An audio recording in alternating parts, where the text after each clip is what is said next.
قل إن كنتم تحبون الله فاتبعوني صدق الله العظيم. وقال النبي صلى الله عليه وسلم الله الله في أصحابي لا تتخذوهم غرضا من بعدي فمن أحبهم فبحبي أحبهم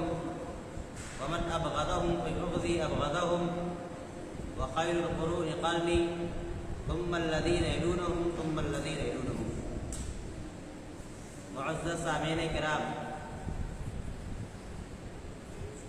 میری تقریر سے پہلے آپ حضرات نے بہت کچھ سماعت فرمایا اور ایک کہنے کا جو سلسلہ چلتا ہے، قرآن نے بھی باقاعدہ اس کا تذکرہ کیا ہے، فذکر ان الذکر، یعنی آپس میں تذکرہ کریے، فإن الذکر تنفع المؤمنین، تذکرہ کرنا یہ مومنین کے لیے نفع بخش ہے۔ ماشاءاللہ بچوں نے بہت اچھا مظاہرہ پیش کیا۔ ایسے ہم آپ بہت ساری باتیں بہت جگہ کہتے رہتے ہیں، لیکن اسٹیج پہ آ کر کے، مائک کے سامنے آ کر کے، کیمرے میں قید ہو کر کے جو باتیں کہی جاتی ہیں وہ یقیناً بہادری کی علامت ہے۔ جن بچوں نے مظاہرہ پیش کیا، جن بچوں نے دعائیں سنائی، جن بچوں نے اپنے پروگرام کو پیش کیا، ہم ان بچوں کو ساتھ ساتھ ان کے والدین کو مبارکباد پیش کرتے ہیں۔ یہی بچے جب آگے بڑھیں گے تو دین کے نام پر اپنے آپ کو لگانے والے اور دین کے کام کرنے والے ہوں گے۔ اگر ہم تاریخ میں جاتے ہیں اور مدرسے کی تاریخ کو کھنگالتے ہیں تو مدرسے کی تاریخ ہم کو تو شروع سے مل جائے گی، ابتدائے آخری نشی سے مدرسے کی تاریخ ملتی ہے، لیکن آدم علیہ نبی علیہ السلام کے بعد جناب محمد رسول اللہ صلی اللہ علیہ وسلم پر جو ایک نبوت کا، رسالت کا جو نبوت اور رسالت جو ختم ہو جاتی ہے، اگر ہم وہاں بھی مدرسے کو دیکھتے ہیں تو سب سے پہلے نبی اکرم صلی اللہ علیہ وسلم نے مدرسے کی بنیاد ڈالی تھی، اور وہ مسجد کے اندر تھی، جس کو لوگ اصحاب صفہ کے نام سے جانتے ہیں۔ اگر ہم اس اصحاب صفہ کے واقعے کو پڑھیں تو یقیناً ہمیں رونا آ جائے کہ صحابہ کرام نے کتنی تکالیف برداشت کی۔ مقصد صرف ان کا اتنا تھا کہ کسی طریقے سے یہ جو دین دنیا کے اندر آیا ہے، یہ دین پورے عالم کے اندر پھیل ہے۔ روایت کے اندر آتا ہے، ابو ہریرہ رضی اللہ تعالیٰ عنہ بیان فرماتے ہیں کہ ہم لوگ بھوک کی وجہ سے گر جاتے تھے، غشی آ جاتی تھی، ہم لوگ پریشان رہتے تھے۔ غشی آنے کی وجہ سے لوگ سمجھتے تھے مرگی کی بیماری ہے۔ حقیقت یہ ہے کہ کھانے کے لیے کوئی چیز نہیں ہوتی، کسی نے کچھ دے دیا، لوگوں نے کھا لیا، نہیں ملا، لیکن دین کے لیے ہمیشہ اپنے آپ کو انہوں نے لگایا۔ میرے کہنے کا مطلب یہ ہے کہ بچوں نے جو پروگرام پیش کیا ہے، یہ بچے اگر دین کی خدمت کرنے کے لیے اپنے آپ کو آگے بڑھائیں گے، اسی جذبے کو برقرار رکھیں گے، تو انشاءاللہ وہ دن آئے گا، اور ضرور آئے گا کہ بچے اپنے محلے کے اعتبار سے، اپنے علاقے کے اعتبار سے دین کی خدمت کرنے والے بن جائیں گے۔ اس لیے ضروری ہے ہم والدین کو بھی یہ بات کہہ رہے ہیں، مبارکباد پیش کر رہے ہیں، جن کے بچے مسجد تک نہیں آ پاتے ہیں، مجھ سے گزارش ہے، مجھ سے ریکویسٹ ہے، مجھ سے درخواست ہے، وہ اپنے بچوں کو مسجد کے اندر بھیجیں۔ یہاں اگر بچے آئیں گے، دینی تعلیم سیکھیں گے، چند دعائیں سیکھیں گے، کلمے سیکھیں گے، نماز سیکھیں گے، نماز کے فرائض کیا ہے، واجبات کیا ہے، یہ تمام چیزیں سکھائی جائیں گی۔ میرے بھائیوں، آخرت کے اندر یہی چیزیں کام آنے والی ہیں۔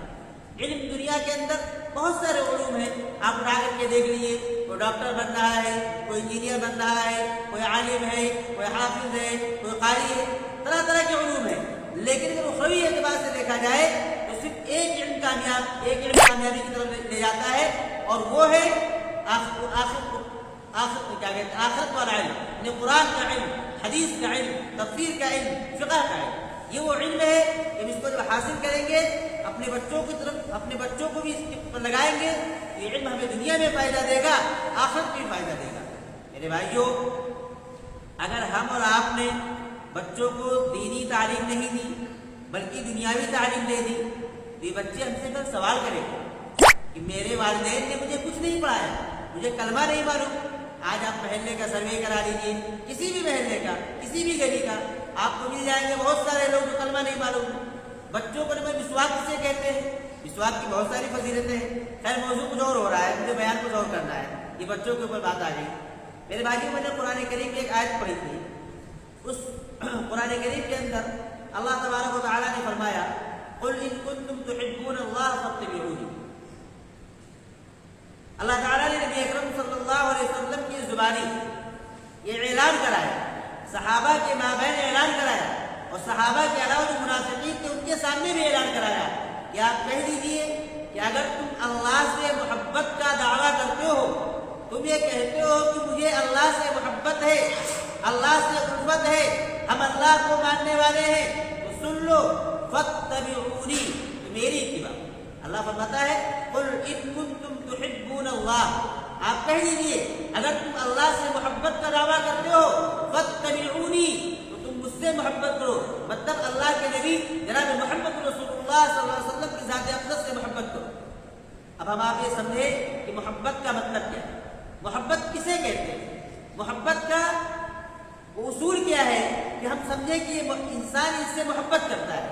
آپ اگر دنیاوی بیک گراؤنڈ میں جائیں گے, دنیاوی پس منظر میں جائیں گے,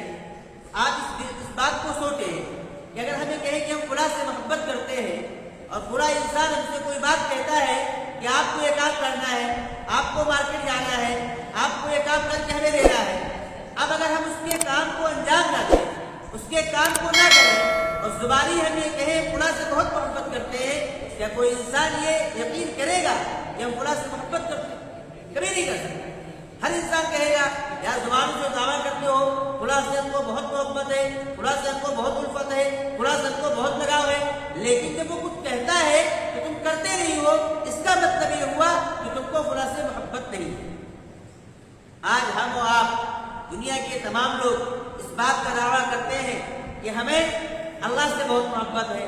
اللہ کے نبی سے محبت ہے, لیکن ہمیں دیکھنا ہے کہ ہم اللہ کے نبی والے یا اللہ والے کام کر رہے ہیں یا نہیں کر رہے.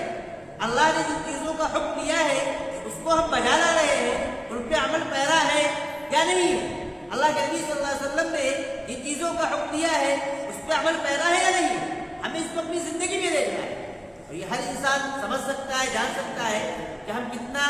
دین پہ عمل پیرا ہے, کتنا دین پہ عمل پیرا نہیں ہے, کتنا نبی کی بات کو سنتے ہیں, کتنا اللہ کی بات کو مانتے ہیں. یہ تمام چیزیں ہر انسان اگر چاہے محاسبہ کرے, ہر انسان سوچ سکتا ہے کہ دنیا کہ ہم نے صبح دکان کھولی یا صبح اپنے کام سے نکلے, شام تک ہم نے اپنا کاروبار کیا,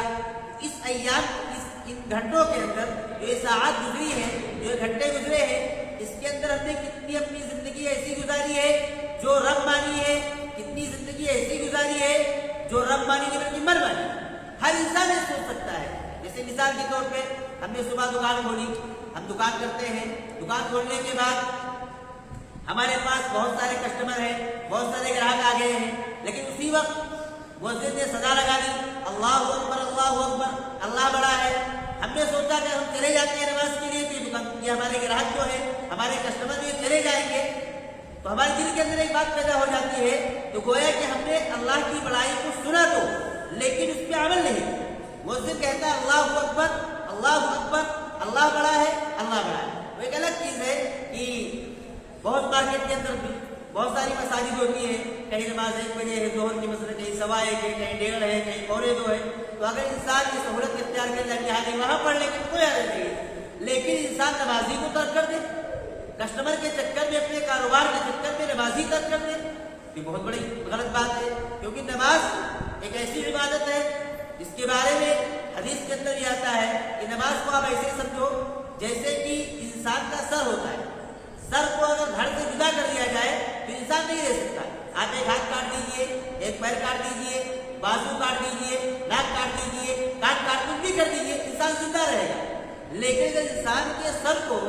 دھڑ سے جدا کر دیا جائے, سر کو کہیں اور رکھ دیا جائے, انسان زندہ رہے گا نہیں رہ سکتا ہے.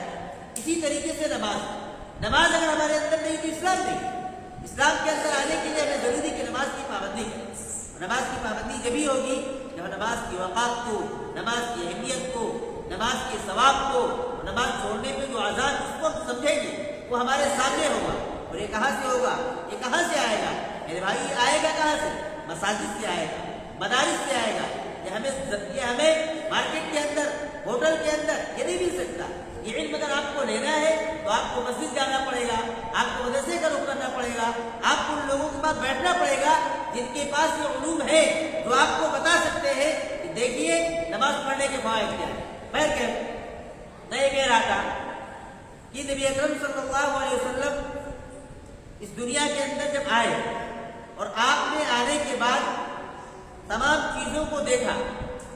اگر آپ تاریخ کا مطالعہ کریں گے، سیرت کا مطالعہ کریں گے تو آپ کو پتا ہوگا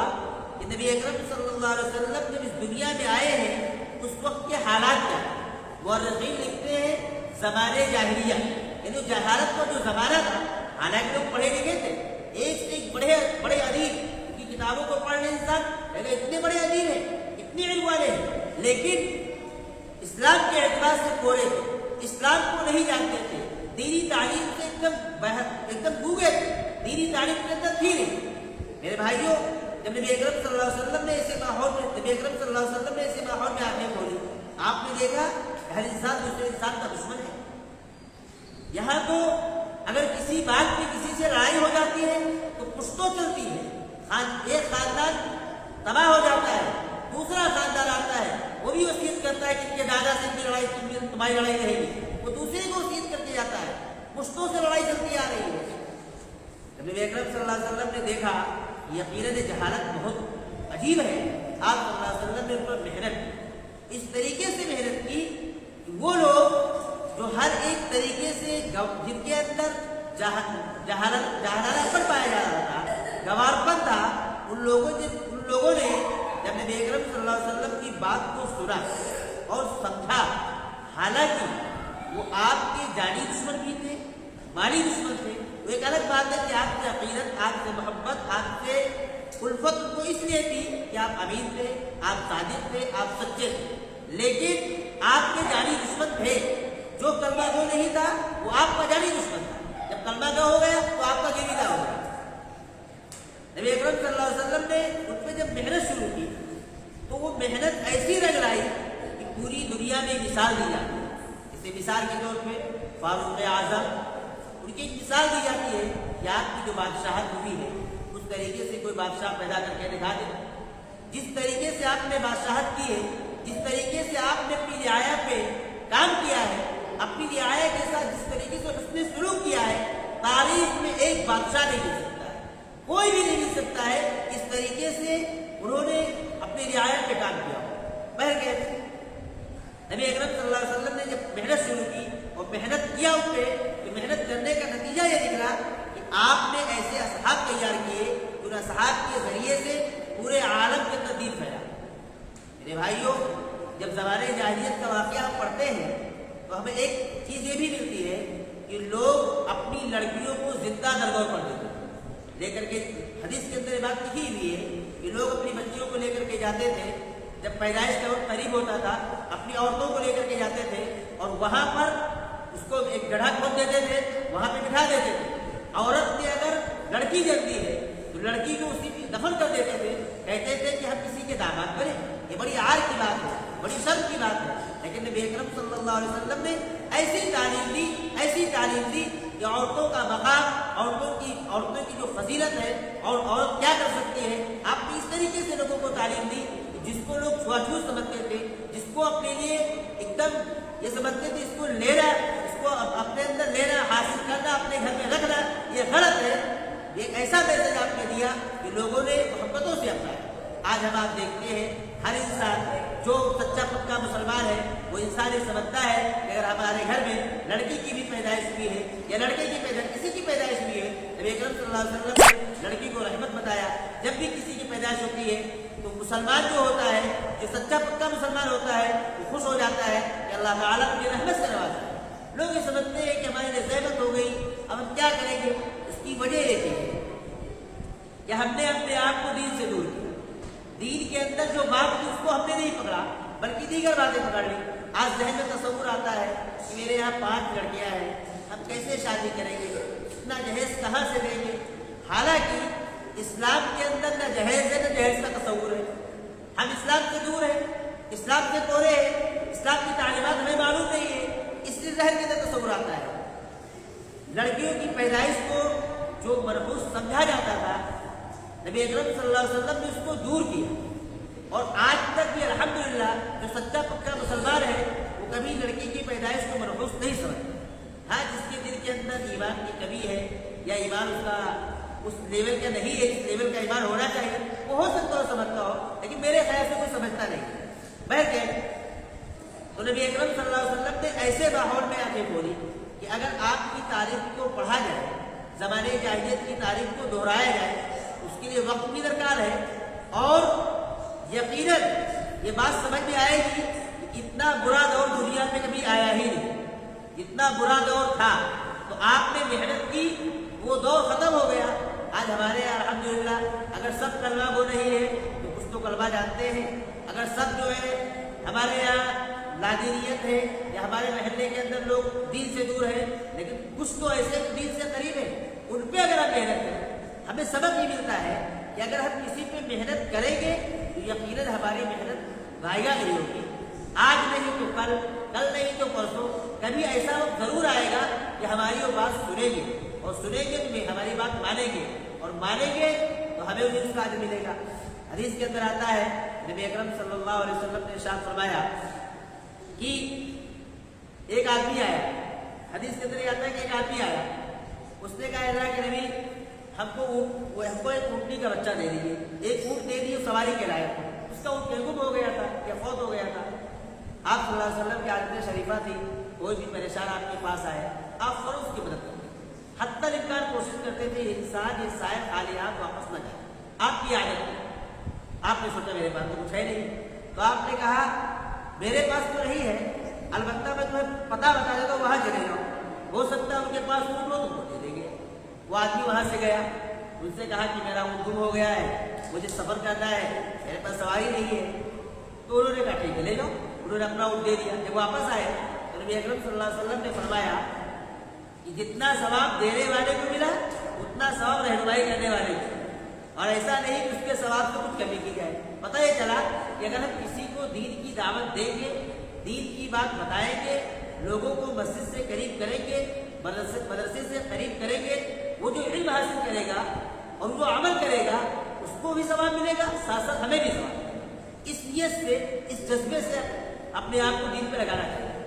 اور دوسری بات یہ، اس کا سب سے بڑا فائدہ انسان کو خود ہوتا ہے۔ جیسے ہم بے نمازی ہیں، نماز نہیں پڑھتے ہیں، تو ہم کسی سے نماز کے لیے کہہ نہیں سکتے، کیوں؟ دل کے اندر ڈر ہوگا، جیسے کہ بھائی نماز پڑھو، نماز پڑھتے ہو تو کہتے ہو، اگر ہم نمازی ہیں تو دوسرے سے کہہ سکتے ہیں۔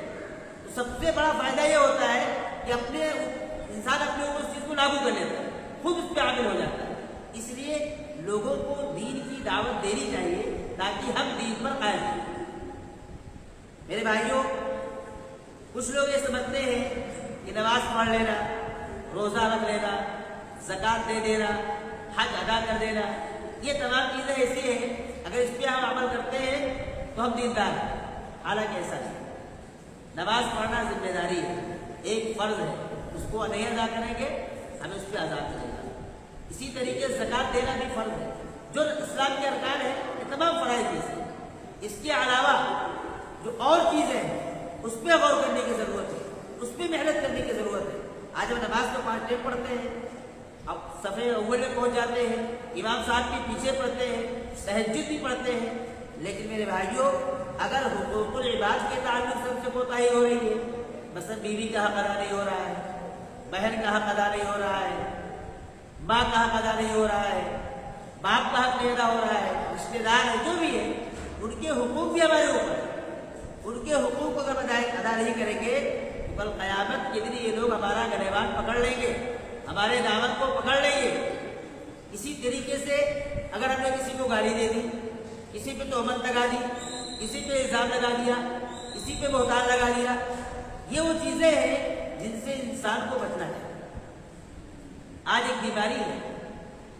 جو ہمارے اور پورے معاشرے کے اندر پھیلی ہوئی ہے، جسے ہمارا غیبت کے نام سے جانتے ہیں۔ غیبت کے بارے میں آتا ہے الغیبت اشد من الزنا، غیبت زنا سے بدتر۔ انسان نے اگر کسی سے غیبت کی، غیبت کیا ہے اس کو سمجھ لیں۔ غیبت یہ ہے کہ پیٹھ پیچھے کسی کے سامنے ایسی بات کہنا جو اس کو برا، ہر انسان دوسرے کے پیٹھ پیچھے وہی بات کہتا ہے۔